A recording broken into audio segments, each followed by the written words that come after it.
Good afternoon. My name is Tim Pate. This is N6PUD. I don't know what we're gonna call this. I don't know. I've never really put a name on it. My name's Tim. Amateur call is November 6 Papa Uniform Delta or November 6 Papa United Delta. Today we're listening to 14.332 in the 20-meter band of amateur radio, HF, shortwave. I do not sell or endorse any products on this podcast, if you will. I'm not being paid by any private entities. I'm not endorsing any items. I may occasionally, from time to time, mention a company that I've purchased radios through and say, hey, you know what? This is a very reputable company. You yourself should try the products that they sell. One of the companies that I'm not being paid to endorse, but I do promote, is Bridgecom Systems. Bridgecomsystems.com. They are a great place. My Xiegu G90, that is a Chinese HF radio. It's general coverage. Covers 160 to 30 megahertz, folks. 160 to 30 megahertz. It's got a full nice waterfall feature, really brilliant one. It's almost microscopic, but it works. And that was Smoking Gun from the fine folks over at purple-planet.com, purple-planet.com. I had started this podcast. This is going to be the sixth time that I've tried to start this podcast this morning or this afternoon. I did start about 11 a.m. It is 12:24 p.m. on 12/10/2020. Again, my name is Tim Pate, and my call is November 6 Papa Uniform Delta N6PUD. There is no flashy this or flashy that. I live in a small little area of Lake Elsinore called Lakeland Village. It's actually not even Lake Elsinore, it's Lakeland Village. And I live in an old rickety mobile home. I'm not a millionaire. I don't have flashy things in the background. I don't have a camera that points here. I don't have an expensive microphone. I love amateur radio, and I'm here to promote it any way possible that I can and tell you the exciting world of amateur radio. Some of the things that you can do as an amateur operator. I am still learning. I've only been licensed a little under 2 years. It'll be 2 years the 20th of December. I started my amateur radio adventures, if you will, back in December of 2020, during the height of the pandemic. I got my amateur license via the internet. I did it over the internet through GLARG, the Greater Los Angeles Amateur Radio something or another. I don't remember. I should know that. The VEs over there are really nice. Great bunch of people. They are very, very warming and very welcoming. You know, the first amateur license was done over the internet in March of 2020. I want to say the 15th of March was actually the first. Don't quote me because I'm not quite sure the exact date. So if you're going to Google it, make sure you remember that I did not quote that. I was merely saying that as far as I know, it was in March. I know it was in the beginning of March or maybe the middle of March. So don't go on and quote me. But it was in March, and one of the first amateur license done via the internet was done over the internet. And I don't remember the group. It might have been W5YI or something like that. I'm not really sure. But it's a very simple and easy process. When you go and you make your appointment to do your test, I'm going to go ahead and turn this down. You can actually hear it in the background. Again, that's 20 meters. That's 14.332. There's not a lot of activity today, not a lot of solar activity. Now, I do know that there's some activity on 11 meters because one of my radios stopped on the Super Bowl channel. You guys all know the Super Bowl channel, Channel 6. I had been out of radio for years, and I never heard it called the Super Bowl channel. Or I might have heard it called the Super Bowl channel, but I don't remember. I'd been out of CB for years, stopped playing with it in 2004, and started playing with it again in 2018. So anyway, enough about CB. Let's get back to amateur radio. So some of the one of the cool things about amateur radio now, and if you're one of those folks that's interested in getting your amateur license, it's never been easier. Never been easier. All you got to do is get on your computer or your tablet or your phone or however you access the internet. Get on there, go to Google and type in, how do I get my amateur radio license? How do I get licensed? How can I become a technician operator? What do I got to do? What does it cost? Well, first and foremost, it's $35. And that license is good for 10 years. There is no Morse code test. You do not need to know Morse code. That was done away with several years ago. And I don't exactly, I should, if I'm going to quote this stuff, I should know. I want to say that the code for amateur radio was done away with in the early portion of 2000.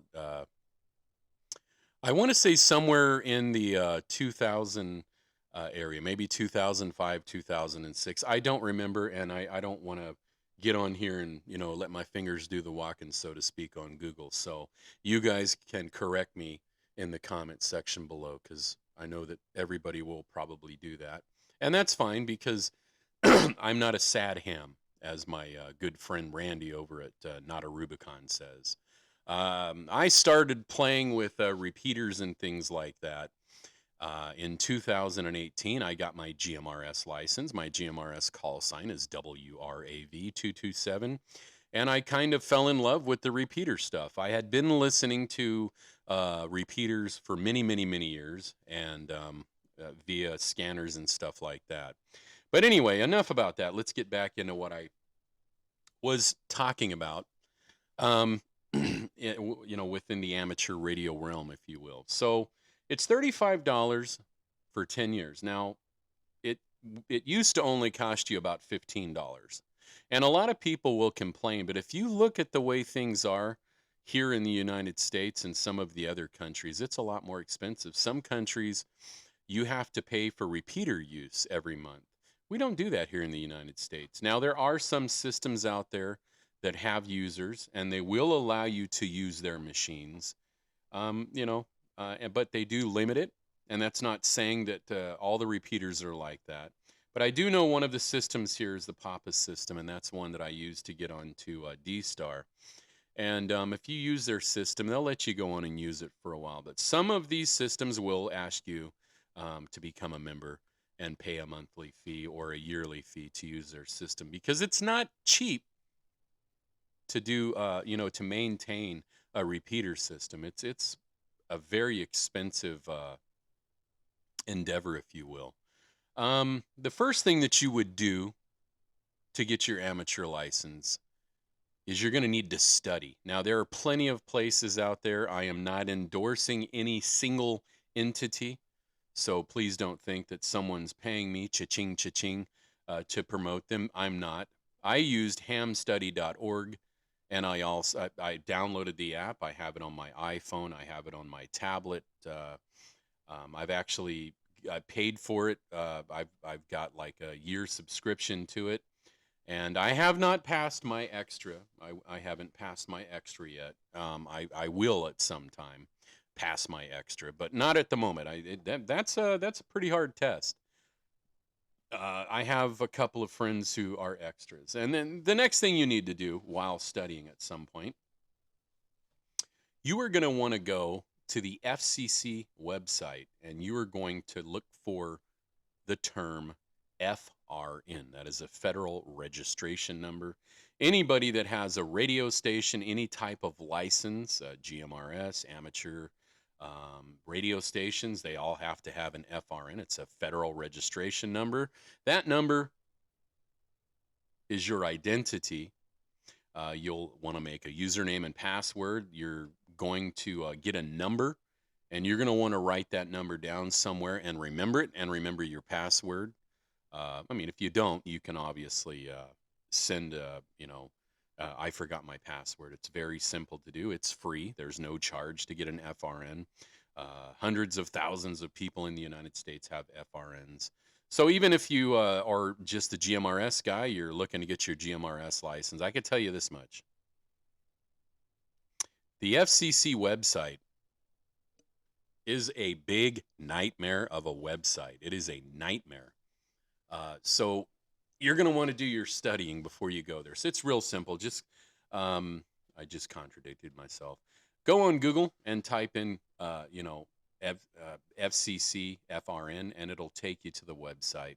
You're going to want to go in there. You're going to want to read a little bit and find out how to set up an FRN. And once you've set up that FRN, you've saved your password and your FRN number.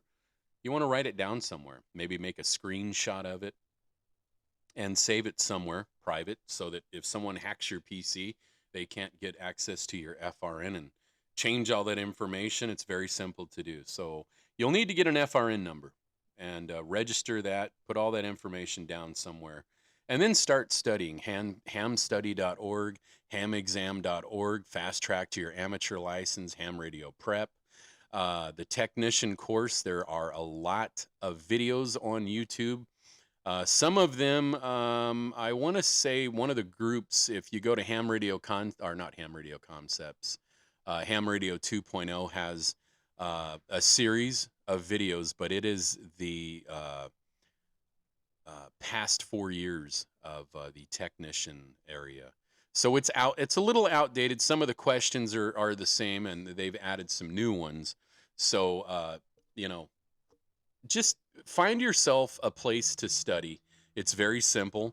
Go on Google, type in, how do I get my amateur radio license? Go on there, find a place to study. I highly recommend the Fast Track course. So if you're one of those people or persons or whatever that, works all day long and you have the ability to listen to podcasts, or you have the ability, to listen to courses on like Audible. Audible has it. You can get it on Audible. You can download it directly from the Fast Track site. It's got them all: technician, general, and amateur extra. The course is not very expensive. I have all three of them. And I did a little of that and a little of this. I also bring up when I do my lives on TikTok, don't be one of those people that just memorizes the answers. There's a reason why the FCC is so, I don't want to say, well, I guess the right word to use is repetitive, why they beat it into your head. There's a reason why you should remember not to talk at the edge of the band or at the edge of your privileges, So if you're a technician and you're operating in the 10-meter section of the the technician area of 10 meters, which is 28.3 to 28.5. So don't operate close to the edge. So instead of operating at 28.300, get a little away from it. Maybe go to 3.132.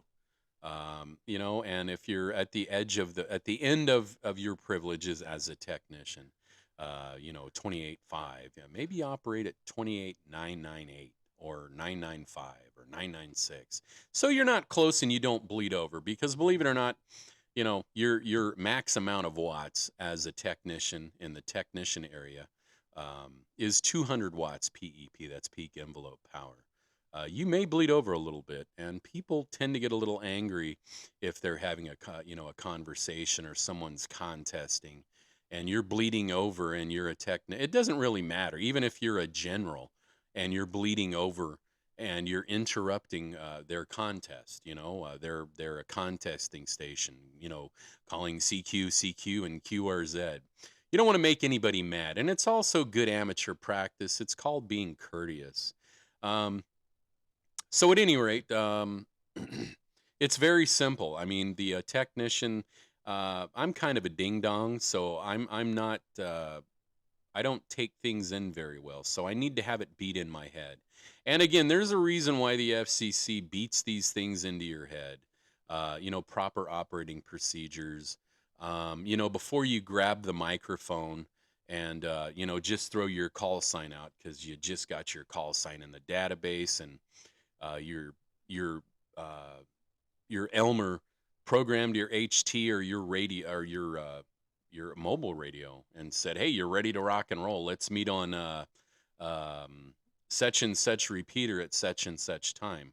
Before you grab that microphone, before you grab the old microphone and you go, this is da da da da da da da da da da, make sure you listen before you key it up.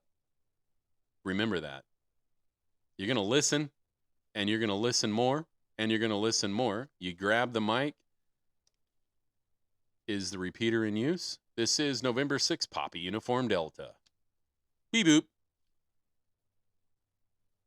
You listen a little bit, listen a little more. Oh, wait, I don't hear anybody, so I guess it's cool. Okay, so this is November 6th, Papa Uniform Delta. I'm looking for, I'll give a friend of mine's call sign. In November 6th, Victor Delta Romeo. November 6th, Papa Uniform Delta. Hey, this is November 6th, blah, blah, blah, blah, blah, blah, blah. Just always try to be courteous. A lot of people don't do that.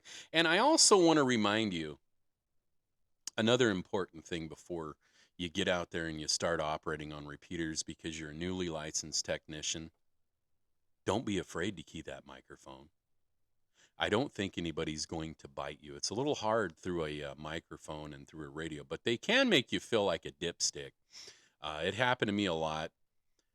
But one thing I want to remind you is when you're talking and you're having a conversation, remember to identify. Remember to identify. Give your call sign. Every 10, 15 minutes is kind of the norm. A lot of guys will do it a little more than that. But also remember, don't forget when you're having that QSO, you're having your first QSO on, your local repeater, your club's repeater, blah, blah, blah, blah, you're rag chewing, talking, oh man, I was so happy to get my license. I've been trying to do this since, the early 90s, and I finally got my license and blah, blah, blah, blah. And you unkey, the other guy keys up and he's chewing the rag, and then you automatically key up real quick and somebody's trying to use the repeater. Remember, courtesy goes a long way in amateur radio. Not only is it good amateur practice, it says a lot about who you are. So don't be a quick keyer. You know what I mean? People that quick key annoy me really, really bad. And I kind of made it my, I don't want to sound like a knucklehead, but I kind of made it, I didn't want to be that guy. Because I remember when I first got my amateur license, I used to talk a lot on the wind system. And there are a lot of long-winded people on that system that will get on there and they'll just jaw jack, and they're talking about their wife and, the wife had cataract surgery or what. I don't know. I'm just being maybe a little facetious. And, they're going back and forth and back and forth and back and forth, not being courteous at all. So a lot of times the system operator, the person that, monitors the repeater throughout the day will get on there and he'll say, hey, guys, we don't mind you using this system. We're happy that you're using it. But remember, leave a pause in there so that if somebody wants to get in there and make a call to another station or they've got emergency traffic, they can do so. This is N6PUD. Thank you, folks. And then, he goes quiet or she goes quiet. There's a pause. Everybody's happy. You continue with your conversation, and then you move along. So courtesy goes a long way in amateur radio. It also goes a long way on other, radio services as well. But yeah. So anyway, that's another thing you need to remember. But one of the big things that I love about amateur radio is that I feel like nowadays, no matter where you go, say you're in Hawaii for the week, and you want to talk to somebody on your local repeater, you can download Echolink, and provided your repeater has a node on Echolink, you can connect to that repeater in a matter of seconds.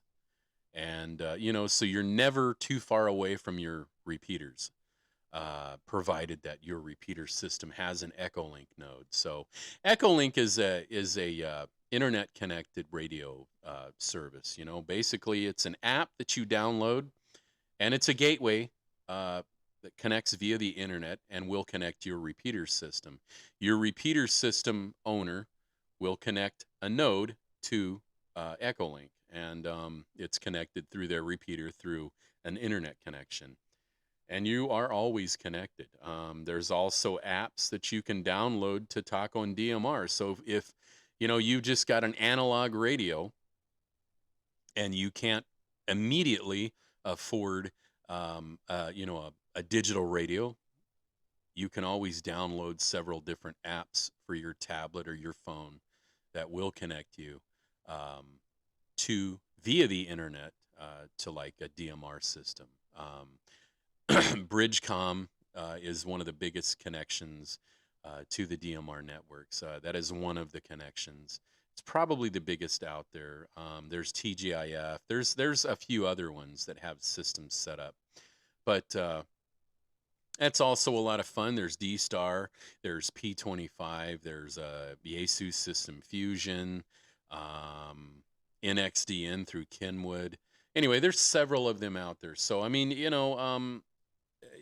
don't have the money to run out and buy a nice digital radio. You're only able to buy an analog radio. There's plenty of them out there. So, and I also learned that somebody was grilling me the other day on TikTok, telling me that Baofeng had been, you can no longer buy Baofeng radios. You're not supposed to be able to buy them in the United States. I believe the only ones that you can buy nowadays that are manufactured by Baofeng are B-Tech. I didn't know that. I honestly didn't know that. I've got several of those radios. There's one right there. I don't know if you can see that. There's a Baofeng. This is a tri-bander. So anyway, another thing that would be good for you starting out as an amateur, before you get that license, is to learn a little bit about the U.S. amateur radio bands, especially the technician portion. They're going to tell you on, when you're taking your technician test, while you're studying, learning about it, you're going to learn that most of your actions and most of your privileges are going to be the vast majority of it. The vast majority of it is FM. Most of it is FM, UHF, VHF. But you do have privileges in 10 meters. You have privileges in 6 meters. And I always thought this was quite funny. So you also have privileges as a technician. Okay, you don't need your Morse code. You don't need to know Morse code anymore. But as a technician, you are granted privileges in 40 meters Morse code. Okay. I believe, it's 40 meters, 80 meters. So, and 15 meters. I kind of forgot. And did I say 80 meters? Yeah, there's a little bit in 80 meters. But I always thought that it was funny that you're given those privileges, and that's CW only. No phone, no voice, just CW, the Morse code, so on and so forth. But I always thought that was funny. Maybe you're one of them people that, I don't know, as a Boy Scout, you needed to know Morse code. And that's good because you can use it. You have the ability to use those bands. And don't give your, don't forget that, you can purchase a radio that has, HF privileges, or, that has HF. You just can't talk in it. So for me, when I first got licensed, back in 2020, I just had radios that, I had 10 meters. I have an old President HR 2510. It does 10 meters. It covers all of 10 meters. So I played a lot on 10 meters, but my other friend, one of my other friends, he immediately got his general, literally like 8 days later. And I want to say a month or so later, he got his extra, and he had purchased an old ICOM 745. And he says, "Hey, when are you going to get your general so you can get out there on HF?" And I said, "I don't know, man. I don't know." Well, we're going to come over to your house. We're going to drop off this ICOM 745. We're going to put up a dipole for you. Dipole is an antenna. And it's a multi-band antenna. It's the one I have is an inverted V dipole. And what we're going to do is we're going to set you up. So you'll have access to listen to, all of the activity on HF. You just can't talk. You talk on 10 meters, but you can't talk on, I know that, I know. So it kind of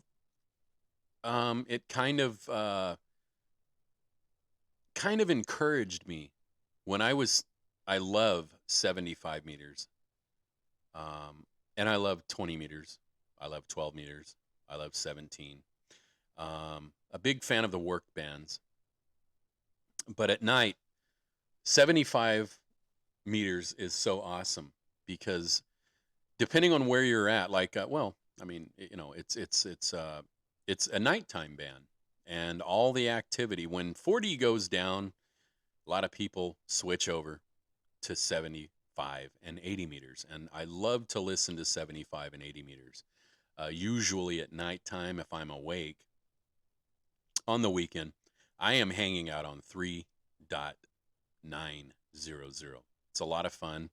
At nighttime, it's kind of your gateway to your state. It literally, I hear pretty much my whole state, the whole state of California.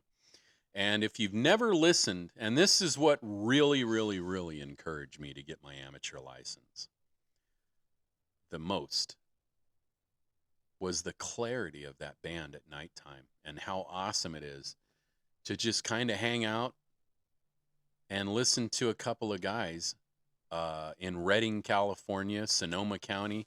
I'm in Riverside County. We're talking 400 or 500 miles away. To sit there and listen to these guys talk back and forth, and you can hear the whole conversation, and it sounds so clear. That's what encouraged me the most to get that license, is I wanted to be able to key up on there, whether or not I decided to grab that microphone and talk. But if I said, "Hey, I want to grab that mic, key up, and say howdy," I can. You know what I mean? And the other cool thing about radio in general is the fact that at any given time of the day, you can grab that microphone, throw your call sign out. Well, let's just say amateur radio, for instance, or CB, whatever. But for me, it's more amateur radio, is the fact that I can grab that microphone, throw my call sign out, and see who comes back and see where they are. You know what I'm saying? That's one of the other things that intrigues me about two-way communications, period, and specifically amateur radio. And the fact that, you can either be a rag chewer or you can be a quick exchange guy. I'm more of the quick exchange guy. I'm not one of those guys that sits on there and rag chews all the time. I'm kind of a listener and a quick exchange guy. That quick exchange is a station is contesting. Maybe you don't know what contesting it is. A contesting station is someone who has set up on a specific frequency, whether it be POTA, that's Parks on the Air, or a Summit on the Air, a SOTA, or just somebody who's doing a contest to see how many people he or she can talk back and forth to. I like those things. Not necessarily one that's asking for a grid, a specific, they want to know your grid. Mine is DM13, I believe that's it. Yeah, DM13, which I'm Riverside County. Everyone has a grid square. Those are kind of annoying, but I get it. So if I need to do that, I know my grid is DM13, Delta Mike 13, or I just kind of like the guy that maybe is in I don't know, Ireland or New Zealand or Australia and is just seeing how many contacts he or she can make. That to me is awesome. So, they give their call sign and you are working a pile up and there's tons of people in there and you finally make that contact. That to me is a high. That is really cool. To grab that mic and know that I can hopefully with 20 watts or 300 watts, my max amount is 300 watts. I can key up. I've done, QRP, which is, very low watts. And I can say, hey, blah, blah, blah, blah. This is blah, blah, blah, blah. And hey, blah, blah, blah, blah. You are 5x9. That's my signal strength from my location to he or she's location. That makes sense. And then and then my location, my call sign, and that's it. And it's done. You log their call sign, you automatically know that they're in Australia or wherever, and their call sign. And, you give them back their signal strength. Oh, you're 5x5, 5x5, have a great signal here. You have great audio. 7-3, and thank you for contact. Boom, he's done, you're done, and you're on your way. And you get on there and you log the contact. A lot of people use Logbook of the World. I haven't really used that. I kind of just use my QRZ. QRZ is a website. It's kind of your gateway to everything amateur radio. One of the cool things you can do once you get your call sign is you can sign up for Echolink. You can, if you've got a radio that does D-Star, you put your call sign in, you sign up for that. NXDN, DMR, get your DMR ID, whether you use it or not. It's always nice just to have. Also, register an Echolink. Register your QRZ. Make yourself a fancy QRZ page. Become a premium subscriber, and you get a lot of benefits out of it. They'll give you, I think it's like $80 a year. You get a nice little call sign plaque thing that you can hang up on your wall and show off to all your friends. The only thing is, once that, for me, I didn't like my amateur license. I didn't like my call sign. My first call sign was KN6 Mike Quebec X-ray. So for those of you that get your amateur licenses and you don't like that systematic call, the systematic call, when you get your tech license via the internet, because that's what you're going to do. It's not sent to you anymore. You'll get a link from the FCC saying you can download your official amateur license by clicking this link. It'll take you to your FCC to your FCC license. It'll show you all of that, the date you got it, when the system granted you your license, and your license. It'll, whatever your license may be, whatever location you're in. A systematic call sign is one that the FCC's computer generates and gives you. So if you don't like that FCC license that was given to you, the call, I should say, you can apply for what is called a vanity call sign. Or say your grandma, your grandpa, or your father, I believe, your grandma, your grandpa, or your father passed away and they became silent key. You can grandfather that license. You can apply to use that license, and you can, well, not that license, but that call sign. You can apply for that, and you can get that call sign and use it as yours. Or you just don't like your call sign. You think it's lame. So, you go and you apply. There's several ways of doing it. W5YI has, I think it's like $30. So you can apply for a vanity call sign. And they'll, maybe you have one you want to use. You've looked and nobody's using it. That's how I got this one. Yeah, believe it or not, it was kind of a joke. Not saying it's a bad call sign, but I liked the call sign, and there's a joke behind it. Maybe I'll talk about that on a different podcast or whatever. But it's kind of cool. So if you don't like your call sign that you were given as a systematic call sign, you can apply for a vanity. If you want to know a little bit more about it, once you get your call sign and you don't like it, maybe it's hard for people to understand over the radio, and you're not hip to always using phonetics when you're on a repeater, because my call sign was KN6MQX. And over the radio, it sounded like KM6MQX. Uh, it sounded different every time. So it was Kilo November 6, Mike Quebec X-ray, Mike Quebec X-ray. And it sounded different over the radio, and it was kind of a pain in the butt. So I got tired of it, and I said, you know what? I am going to apply for a vanity. I had a couple that I had, and after thinking about it for a few days, I said, I'm going to apply for this one. It cost me $30 and some change, and it was done. My new call sign was in the database, and there I was ready to rock and roll with that new call sign. But anyway, so if you guys enjoy this podcast, you enjoy my videos, please, click like, share it with your friends. If I've said something that may not be completely correct, you can feel free to correct me in the comment section. I am a new amateur. I've only been licensed a little under 2 years. A little under a year with my general. It'll be exactly 1 year. Well, actually, no. Yeah, it was 1 year. Duh. On the 4th. But as a licensed amateur, I'm still learning, so maybe I said something that wasn't correct. You can feel free to correct me in the comment section. I am not against constructive criticism.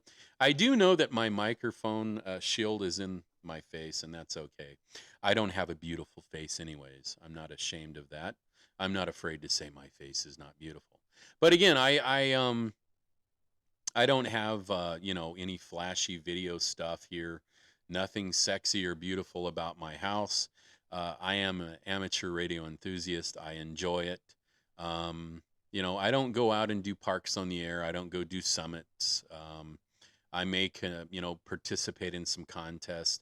I just mainly like to get on the radio, occasionally rag chew, and do some quick exchange. I'm not a real big rag chewer, but if I can help you, maybe shed some light on amateur radio, you want to know more about it. You want to know exactly what all entails. Everything you want to know about amateur radio. Go on and Google it. Go on and watch some videos here on YouTube. There's thousands of channels out there that one of my favorites is Ham Radio Concepts. I forget what his call sign is. But anyway, you can check out Ham Radio Concepts, Ham Radio 2.0. There's so many channels out there that are willing to teach you a little bit, show you some radios. At some point here, I'm going to go in and I'm going to show you some digital stuff. I did a couple of videos with digital, but I'd be happy to go on and do some videos with me on the air. I've actually got a couple videos on there. Maybe when the conditions get a little bit better, I'll get on and do some stuff and show you guys. But today, there's really not a lot of activity on the bands. There's a little bit of activity.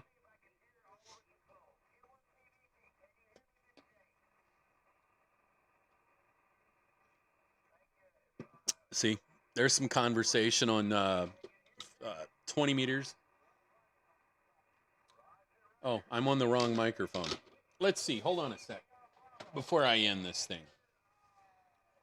I don't think there's any activity on 10 meters. There's probably not.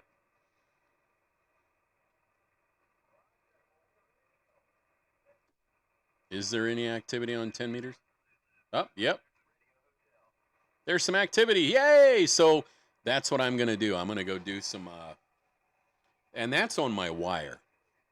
So anyway, my name is Tim, my amateur call.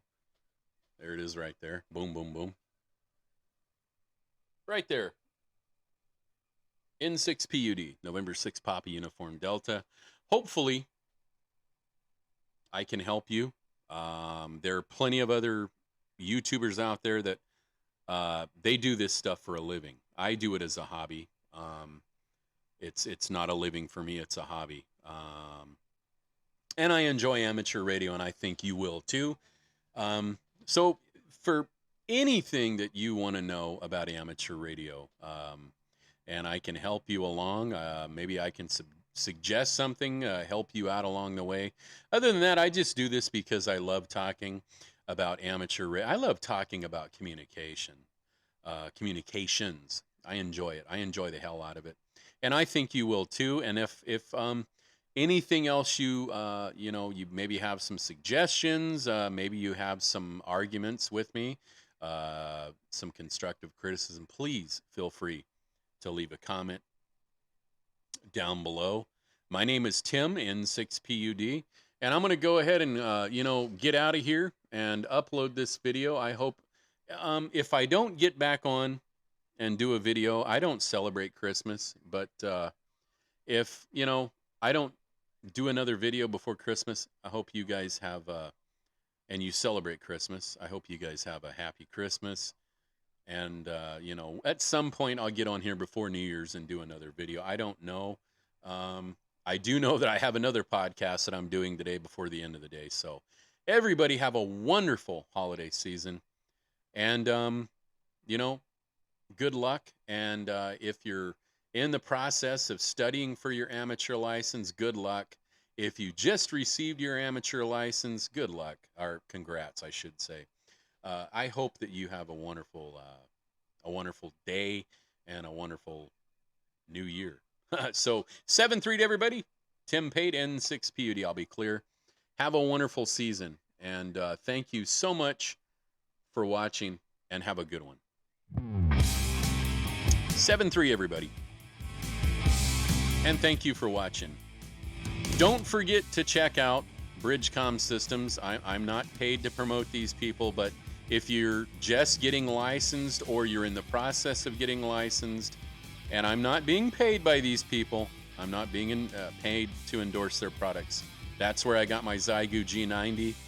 And, you can get on there and get yourself a nice DMR radio, a nice DMR hotspot through Bridgecom Systems. Go over there and check them out, bridgecomsystems.com. Also, the music you're hearing is called Smoking Gun. It is by the fine folks over at purple-planet.com, purple-planet.com. Go take a look at them now. 7-3, everyone.